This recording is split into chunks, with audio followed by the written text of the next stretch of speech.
Well, hello, this is Diane Blake. Welcome to my channel. I just wanted to bring you something a little different today. I'm going to call this my office pretties. These are things that sit out that I enjoy looking at. I use them for inspiration. And one of them I created several years back, and I'll have to do some research and put down in the description who I got this idea from, this satchel.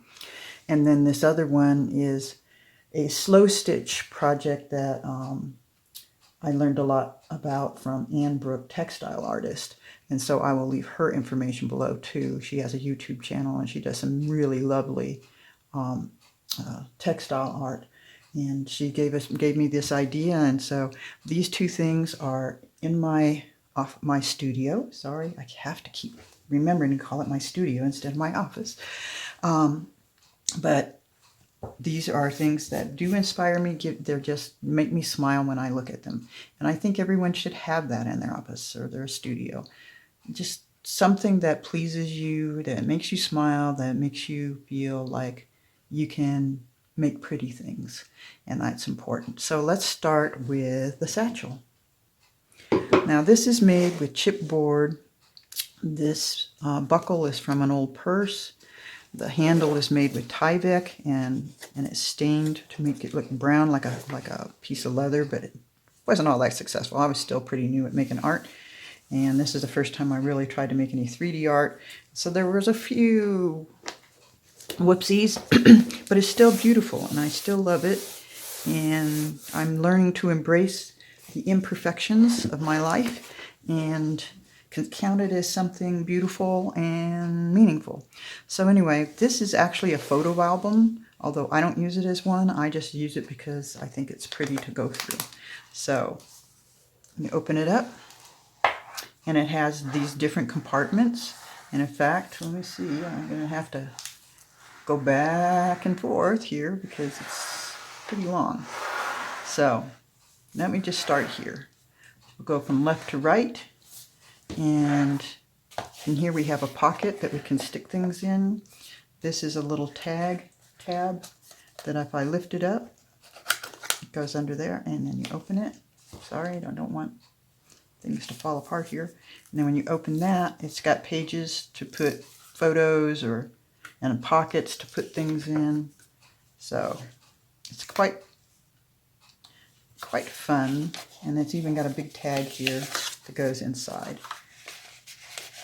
The lady who gave me this idea, and like I said, I will get that information for you down in the description.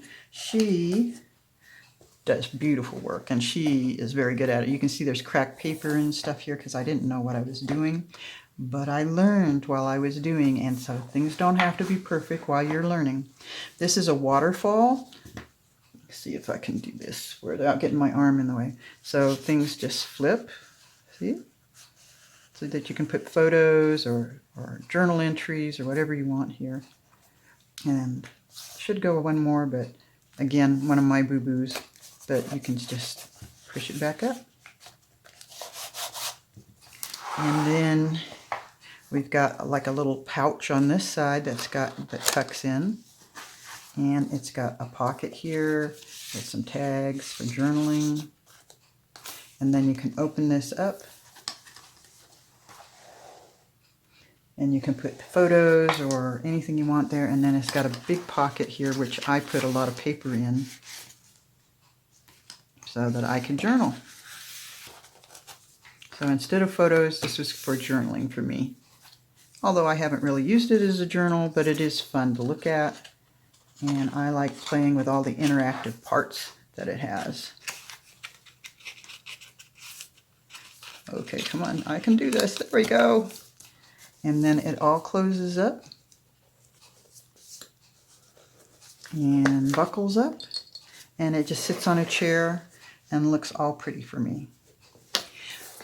Now let's look at the slow stitch spool. Now people, when you go to Anne Brooke's site, most everybody was using wooden spools. I could not find a wooden spool. Let me get this bigger so you can see it. But I could not find a wooden spool. So this is a candle holder. And in fact, this is where the candle goes. But I was thinking, and I haven't decided whether I want to do it or not, but I could put like a little pin cushion up here. Just stick it down, and then I could stick pins in while I was working on it. But I'm almost finished with it for right now. And let's just look at it. This is basically collage. And I enjoy collage. And this is just basically fabric collage. The back side is just some batting with some stitching in there. So we do it this way. There, that way you can see it better. So it's just, there's little sections here that I cut, divided everything up with. And these are all collages made with cloth and beads and buttons and lace. And this is buttons and some lace. This is some French knots, and then some blanket stitch, some chain stitch here, just some straight stitch. So it's kind of fun to just play with different stitches. And here's a part of a doily, and then I put a button in the middle, and I've stitched around. This was a piece of jewelry, and then I added some little beads around it to hold that in place. Just some straight stitch here. Did some stitching here to make a leaf. We have a bead here with some other beads, some other jewelry pieces, some more doily. Just enjoyed just stitching. It's very relaxing to do the stitching and to just figure out what you want to do. I've found that I could spend over an hour just trying to figure out this little square, what I was going to put in there, how I was going to put the different shapes and the different cloth. Now the one thing you'll notice is that I used very similar, I just picked out like, I don't know, 5 or 6 different cloth pieces, and then I stuck with those, and they were all similar in tone and color enough that no matter what I would do with this, it would all look integrated. So that's really important when you're doing something like this. This is another piece of jewelry that was broken. I don't know if you can see in the back here. I don't know. But this was like part of a necklace, and it had holes here, which made it nice, made it easy to attach this. And it had a little bee and butterfly and flower and stuff. And that was all one piece, so it was really nice to just, it followed that curve. This is a handmade bead that I made, and I added that. That paper is, that's in the middle there, is book pages that I turned into a bead. And then we've got some more doily, more buttons, more beads. And as you can see, I ran out of stuff that I've done. And this is the batting that I was using. And now let me show you the secret. So I think I'm probably going to do another 2 or 3 of these sections before I finish this. But it's already getting full on this spool. Look at that. Toilet paper roll, believe it or not, with paper clips. That was enough because the center was too skinny and it was crimping it. As you can see here, the batting is starting to get crimped because of this fluting that's going on here. So that was causing it to get crimped. So by putting this here, that made less crimping.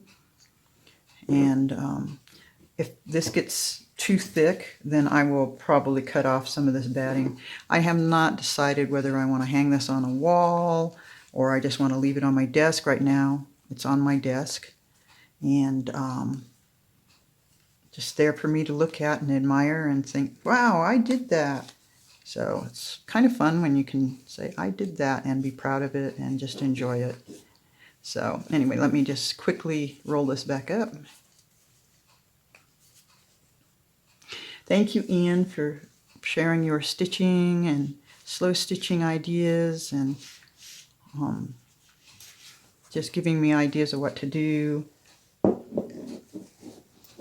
And as you can see, this spool is getting pretty full, so you don't want to add too many more pieces. So that's one of the things. Give yourself some extra batting at the end, and then you can always cut it off if it gets too full.